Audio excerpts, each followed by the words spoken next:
Welcome to all of you for this dialogue.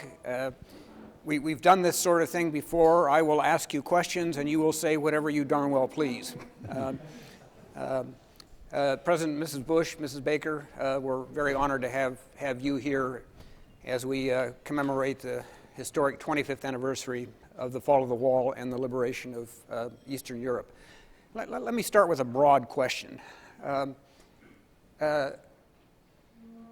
When did you feel certain that the wall would fall, even if you didn't know when? What was that moment when you were sure?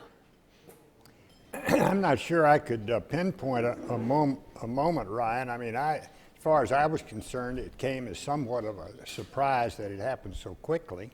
We did know that things were moving in that direction, that a lot of East Germans were going to Hungary, and then Hungary was letting them go through to Austria. So the wall had in effect been circumvented, not breached perhaps. So it looked like things were going in that direction. And of course, Gorbachev had gone to Berlin in early October and said the policy for East Germany is set in Berlin and not in Moscow, which was a pretty clear signal that they were willing to cut them loose, that they were not going to use their army to maintain the empire in force in Central and Eastern Europe, particularly with respect to the GDR. So I think those events at least led me to think that it was very possible that it was coming, but we didn't, as far as I was concerned, have any concrete sense that it would happen when it did.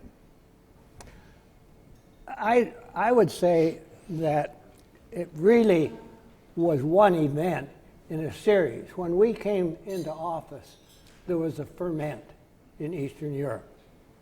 And we looked at that ferment and said, we want to make this different than the early ones. Berlin in 53, Hungary in 56, Czechoslovakia. We want to encourage it, but at a level underneath that would cause the Soviets to crack down as they had before and wipe it out. Now, we didn't know what that level was, but what we tried to do is encourage the kind of freedom attitude without stirring up the Soviet Union. So the vacationers going over through Hungary to Germany were all parts of this overall thing we had in mind. General, you touch on a very important point of calibrating our actions in a way that would produce the result we sought, but not lead to another Soviet crackdown. Could you talk a little bit about your strategy toward Gorbachev in particular, the Soviets in general, the diplomacy that led to the outcome that we got? Well, I can give you one specific example that illustrates it. When the wall was falling, in effect, we didn't know exactly what was happening. And press advisor came in and told the president, you need to go on television. And we sort of hesitated for a while, but then they brought the press corps in around the president's desk in the Oval Office. And you were all seated? No, they weren't all seated, I don't think, because it was crowded in there. But anyway, the president described what we knew, that it looked like the wall was opening, but we weren't exactly sure, and so on. And the first press question was, well, Mr. President, you don't look very elated. We would think you'd be wanting to go jump or dance on the wall. And he said, well, I'm not a dancing kind of person. But what he was trying to do is back us off so it wouldn't put Gorbachev in a kind of a hole he couldn't get out of. So that was the overall strategy. And the president got a lot of flack for that, Ryan. I mean, the press were saying, you know, what's the problem with this guy? We've done something. We've won a 40-year conflict here. We've been victorious, and he doesn't show any emotion whatsoever. He doesn't show any sign of having the vision thing, which is what the president used to call it. But that's just one example. There were other examples. We had there were, you know, no administration is uniform in their approach to these problems because the problems are very complicated, and we had some in our administration who wanted to be more forceful with Gorbachev and Shevardnadze, who were more pessimistic about their chances as reformers. We wanted to work with them. I think it's fair to say the president and Brent and I wanted to work with them because we thought they were genuine reformers. As it turned out, we were correct. But by working with them and not sticking it in their eye when the wall came down and at other times, we were able to go forward with German unification with the consent of the Soviet Union, or with the acquiescence of the Soviet Union, and the acquiescence, frankly, of the United Kingdom and France. None of those countries were ecstatic about the idea of German unification. But by handling it the way the president did, he was able to achieve that German unification within a very narrow window of opportunity. If we hadn't moved when we did, I'm not sure we could have achieved unification the way we did. I think that's true, because right after the wall came down, Gorbachev's attitude changed dramatically. He had been sort of on our side because he was practicing perestroika and glasnost. He wasn't trying to democratize the Soviet Union by any means, but he was trying to reinstill some sense of discipline and work in it. And so he was encouraging what was going on in Eastern Europe till the wall came down, and then he got scared. Talk a little bit about, if you will, again, the diplomacy of this whole process. You touched on the reservations that Mitterrand had, that Thatcher had, clearly that Gorbachev had. How did you handle those? Well, we have always been the leader of the alliance, and the president, even as a new president, was the leader of the alliance, and we were able to bring both France and the United Kingdom over. The toughest nut was the Soviet Union. We came up with a concept of a 2+4 negotiation. That is, the two Germanys would negotiate the internal aspects of unification, and the four occupying powers would negotiate the external aspects. And it worked. It worked pretty darn well. You know, in the final analysis, I think that the Soviet Union acquiesced because they really didn't have a whole lot of other alternatives. And I'm conscious of the fact, and history will attest to this, that the Federal Republic of Germany gave the Soviets 55 billion Deutschmarks, which didn't hurt, helping get their acquiescence in German unification. And but there were a lot of obstacles along the way to get there, and it was intensive diplomacy, led by the president, but again taking advantage of a very narrow window of opportunity and getting it done. You know, some people were against unification, but our position was, wait a minute, we've been talking about this for 40 years. Now we have a chance to try and implement it. You mean we're not going to do that? And so it worked.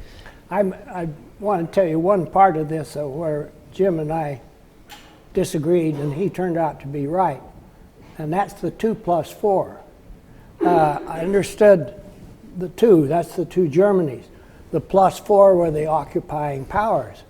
But for me, 3 of the 4 didn't want German unification.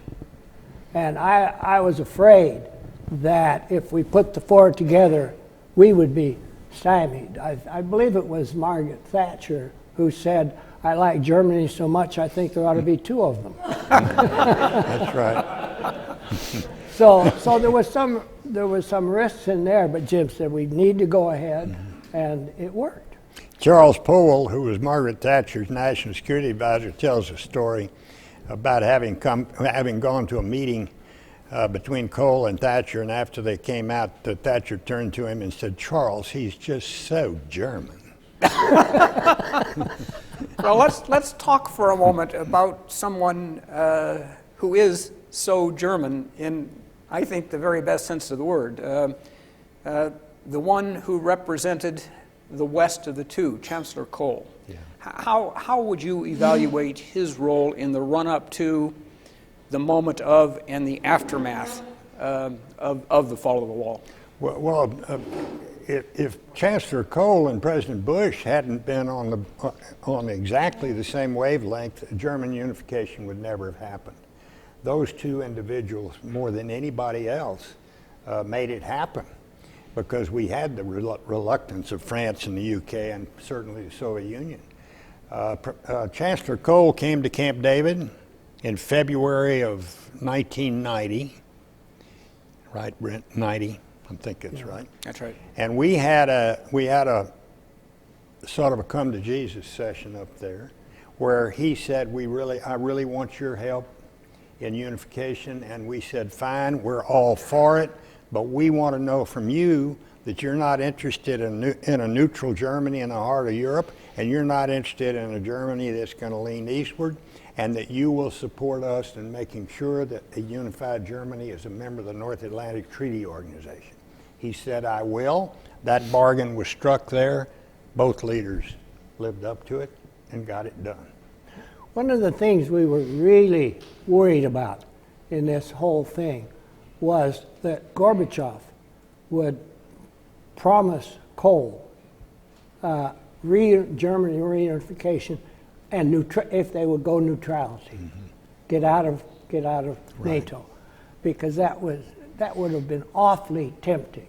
They never did really promise. I don't think Kohl would have done it anyway, because he had a scheme for unification. He explained it to the president, and the president said, "Go for it." You made the point. You both made the point that although you could not predict the moment, you could see the process. And again, the Gorbachev meeting with Honecker, I think, made it pretty clear to the world. Did you have any nightmare moments in the run-up to this when you could see the possibility of something going terribly wrong, something that could not only undermine the reunification process but endanger world security? Well, I remember one instance in which Shevardnadze, who was the Soviet foreign minister and who, by the way, was leaning probably more forward for peace and cooperation with the West than Gorbachev even. I remember one session, I can't remember, I think we may have been in Germany, we may have been in some other capital, some other country, where he started parroting sort of his talking points. He was getting a lot of heat at home. There was a big tug of war going on within the Soviet Union. The military and the intelligence apparatus thought that Gorbachev and Shevardnadze were selling the country out and so forth. And particularly Shevardnadze was under a lot of pressure. And I remember this meeting on German unification, and what he said there at the table was so different from what we had heard before. I thought, uh-oh, this whole thing has been knocked into a cocked hat. We're not going to get it done. That was one instance that I can remember very well.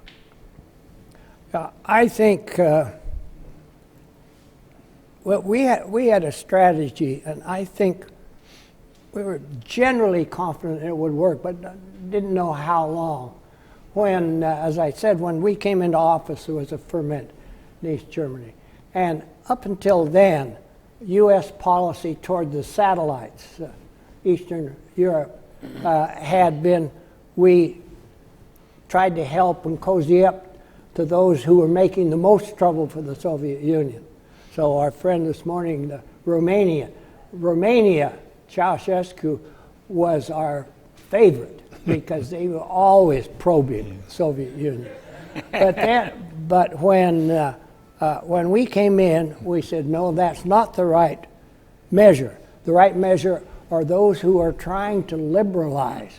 So Romania went from the top right down to the bottom, and Poland went to the top because they were trying to change their system. Yep. So we had a general sense of where we wanted to go and how, but there were lots of perils, and we weren't sure it would work. You know, it was such a sensitive topic at the beginning that there was some debate within our administration and some reluctance to use the term reunification or unification. Brent will remember that, and I'm trying to remember what it was. We called it for a little while something different name. What we had. No, we wanted to stay away from that again because we didn't want Gorbachev thrown out. We didn't want a coup or any. There was a coup later on, as Jim said, but it was after it was too late. Mr. Secretary, you mentioned Edward Shevardnadze. You spent a lot of time with him, both before and after that particular period. I recall that you were actually out shooting sheep with him in Mongolia when the coup. No, he wasn't shooting sheep. I didn't say I wasn't shooting sheep. Yeah, would you say that again? Although the fact of the matter is, I really wasn't shooting sheep because the national security advisor we had at that time leaked it to the Washington Post that I wanted to hunt sheep, and they wouldn't let me do it. So I didn't So in those opening days of Desert Storm, you and Edward Shevardnadze were doing something in Mongolia. No, we were negotiating arms control in Irkutsk, Siberia. We were sitting there. I get a call from the State Department, Bob Kimmett, who was the Undersecretary of State for Political Affairs. He said, we're really worried about what the intelligence is reporting to us about Iraqi troops massing on the border of Kuwait, and you might check with your interlocutor there to see what he knows about it. At that time, Iraq was a client state of the Soviet Union. So I turned to him and I said, Edward, before we break for lunch, we've got this report that Saddam might be thinking of invading Kuwait. And he said, oh, he would never be so foolish as to do that. I said, well, you might want to check with the KGB because the CIA tells us that the reports are genuine. There are a lot of troops up there. He said, well, I'll check at lunch and come back. Came back after lunch. No chance, he said. Saddam would not be so foolish as to do that. I then fly off to Mongolia, and we break up. we break up our meeting. I knew we'd get Mongolia in there. And so then he invades. Okay, and Shevardnadze is so embarrassed that he agrees after the invasion to meet me in Moscow and stand shoulder to shoulder with the American Secretary of State and condemn the actions of the Soviet client state. That's why I say in my view, that's the day the Cold War ended, was when that happened. And he did that, by the way, without Gorbachev's okay, and without the okay of the Arabists in his foreign ministry, which is what I meant by leaning further forward. And that was the essence of the question I was going to ask, whether you believe that the way you and the president handled the Soviet Union at the time of German reunification, the way you handled Eastern Europe, the way you handled reunification itself, whether that had an impact on the ability less than a year later to form an effective coalition to push Saddam out of Kuwait. I think it did. I really do believe that. But then you got to remember too, Ryan, at that time we were the sole remaining superpower, and everybody wanted to get close to Uncle Whiskers. I mean, we had a lot of moxie because everybody wanted to get close to the United States. So, but I do think the fact that the adroit way in which the president handled German unification and some of those earlier foreign policy issues in his administration made a difference in what we were able to do in pulling together that coalition to kick Iraq out of Kuwait. Let me, please. No, that's... Then let me use that to fast forward. As you recall, General Scowcroft, your friend and counterpart, Dr. Telchik, was asked this morning, as we look at the current state of U.S.-German relations, what would he recommend? He had a great one-word answer: talk. I'd like to broaden that just a bit. As we look at the crisis in the Middle East, the efforts of the administration to put together a coalition, just as you did, to confront it, that has to be both regional and international.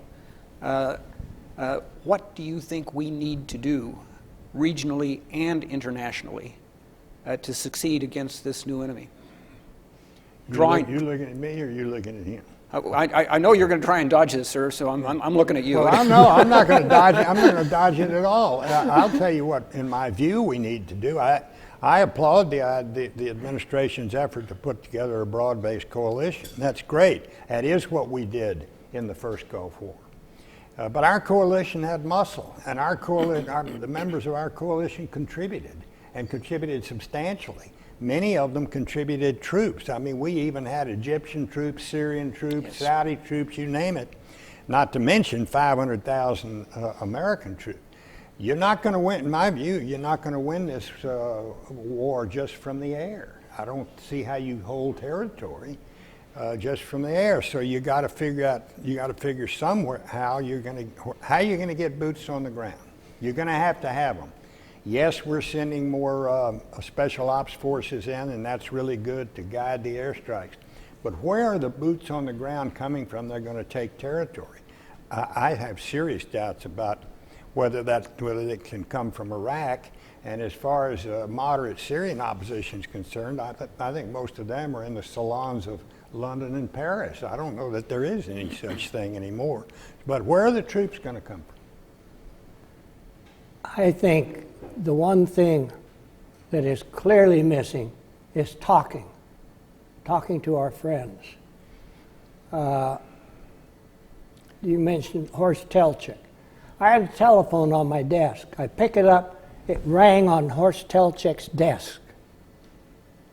And we used to talk almost every day. The same with our other allies. We tried to get it with the Soviet Union, but couldn't.